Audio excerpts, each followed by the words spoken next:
اعوذ باللہ من الشیطان الرجیم بسم اللہ الرحمن الرحیم والذین استجابوا لربهم واقاموا الصلاة وامرهم شورى بینہم ومما رزقناہم ينفقون۔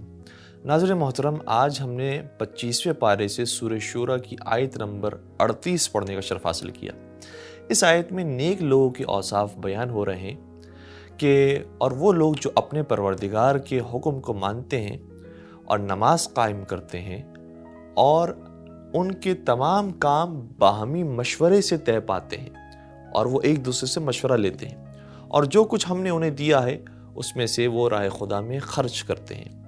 آج ہماری گفتگو مشورہ لینے کے سلسلے میں ہے کہ مشورہ لینا کتنا خوبصورت کام ہے کہ پروردگار نے حتیٰ اپنے حبیب کو یہ حکم دیا تھا۔ سورہ آل عمران کی آیت نمبر 155 میں یہ ارشاد ہوتا ہے کہ وَشَاوِرْهُمْ فِي الْأَمْرِ، یعنی اپنے اصحاب سے ان کے کاموں میں مشورہ لیا کریں۔ حتیٰ پیغمبر کو یہ حکم دیا جا رہا ہے۔ اسی لیے جنگ بدر کے بارے میں بھی ملتا ہے کہ پیغمبر نے جنگ شروع کرنے سے پہلے اپنے اصحاب سے مشورہ لیا تھا، اور ہر ایک نے مختلف مشورے دیے، سبھی نے اپنا حصہ ڈالا، لیکن بالآخر پیغمبر سبھی کے مشورے سننے کے بعد جناب مقداد اور جناب سعد ابن معاذ کے مشورے کی بھرپور حمایت کرتے ہیں اور پھر جنگ کے لیے حرکت شروع کرتے ہیں۔ اسی طرح آپ جنگ خندق میں دیکھ لیجئے، سب سے مشورے طلب کیے گئے اور بالآخر حضرت سلمان فارسی کے مشورے کے مطابق خندق کھودنے کا حکم دیا گیا۔ بلکہ روایات میں ہے کہ پیغمبر کے بارے میں ملتا ہے کہ ما رأیت احدا قط کان اکثر مشاورۃ لاصحابہ من النبی صلی اللہ علیہ وآلہ وسلم۔ جناب ابو ہریرہ بیان فرماتے ہیں، کہتے ہیں کہ میں نے کسی کو اپنے ساتھیوں میں اتنا مشورہ کرتے ہوئے نہیں دیکھا جتنا پیغمبر کو دیکھا ہے کہ وہ اپنے ساتھیوں سے مشورہ کیا کرتے تھے۔ اور ہر حاکم کو ایسا ہی ہونا چاہیے، چاہے حاکم کسی ملک کا ہو یا حاکم کسی شہر کا ہو یا حاکم کسی گھر کا ہو، یعنی شوہر اور باپ، کیونکہ قرآن نے بھی کہا ہے کہ الرجال قوامون علی النساء، شوہر بیوی کا سرپرست ہے، تو گویا وہ گھر کا حاکم ہے۔ تو سرپرست بن جانے کے بعد انسان کو وسعت ظرفی کا مظاہرہ کرنا چاہیے، بلکہ میں یوں کہوں کہ عقل مندی کا مظاہرہ کرنا چاہیے کہ اپنی بیوی سے مشورہ لیتے رہنا چاہیے۔ اس طرح کسی کو بھی مشورہ لینے کے بعد جب فیصلہ آئے گا تو وہ بھاری محسوس نہیں ہوگا۔ البتہ یہ بات ذہن نشین رہے کہ پیغمبر مشورہ کرنے کے بعد ہر مشورے پر عمل کرنے کے پابند نہیں تھے، بلکہ آخری فیصلہ پیغمبر ہی فرمایا کرتے تھے، اور ہر لیڈر کو ایسا ہی ہونا چاہیے۔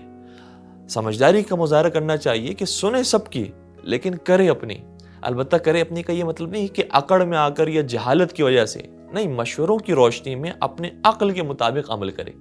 مولا علی علیہ السلام جناب ابن عباس جو حبر الامت ہیں، ان سے نہج البلاغہ میں ارشاد فرماتے ہیں، یہ بات کلمہ قصار کے قصار نمبر 321 پر موجود ہے۔ ارشاد فرماتے ہیں کہ لَکَ ان تشیر علی و ارا فإن عصیتک فأطعنی۔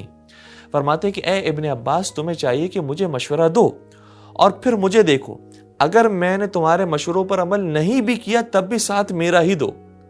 تو ضروری نہیں ہے کہ لیڈر اپنے ماتحت کے مشوروں کے مطابق عمل کرے، بلکہ ماتحت افراد کو بھی سمجھنا چاہیے اور لیڈر کو بھی یہ بات جان لینی چاہیے کہ ہر مشورے پر عمل کرنا ضروری نہیں ہوتا۔ چھٹے سرکار حضرت امام جعفر صادق علیہ السلام کی ایک صحابی تھے جن کا نام فضیل بن یسار تھا۔ کہتے ہیں کہ ایک دن میں خدمت امام میں موجود تھا تو امام نے مجھ سے مشورہ طلب کیا، تو میں نے عرض کیا کہ مثلی یشیر علی مثلک، مجھ جیسا کہ آپ جیسے کو مشورہ دے سکتا ہے؟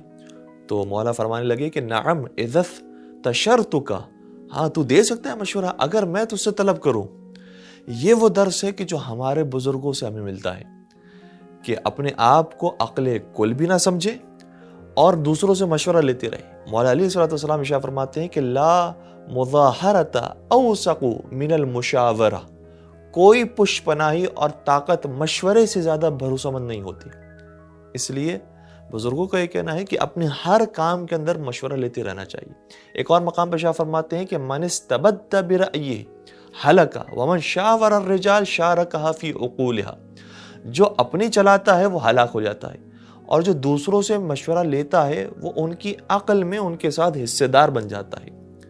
اور کہیں کسی اور مقام پر مولا متقیان شاہ فرماتے ہیں کہ من استقبل وجوہ الآراء عرف مواقع الخطا، جو مختلف مشوروں کو سنتا ہے وہ غلطی کرنے سے پہلے ہی متوجہ ہو جاتا ہے۔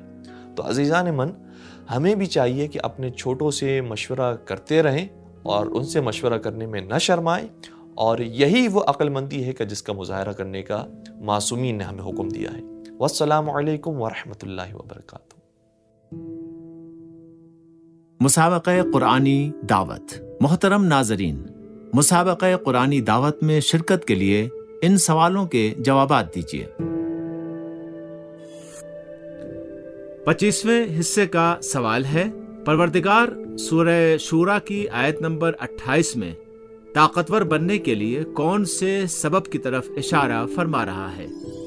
الف، اپنا حکم تھوپنے سے پرہیز کرنا اور مشورہ کرنا، ب، دفاعی جنگی ساز و سامان تیار کرنا، جیم، دونوں کام کرنا۔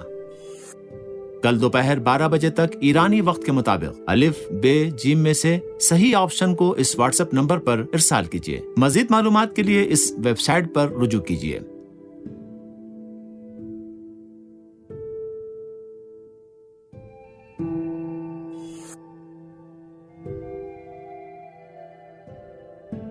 رمضان المبارک کے اختتام پر 10 شرکاء کو قرآن اندازی کے ذریعے انعامات سے نوازا جائے گا۔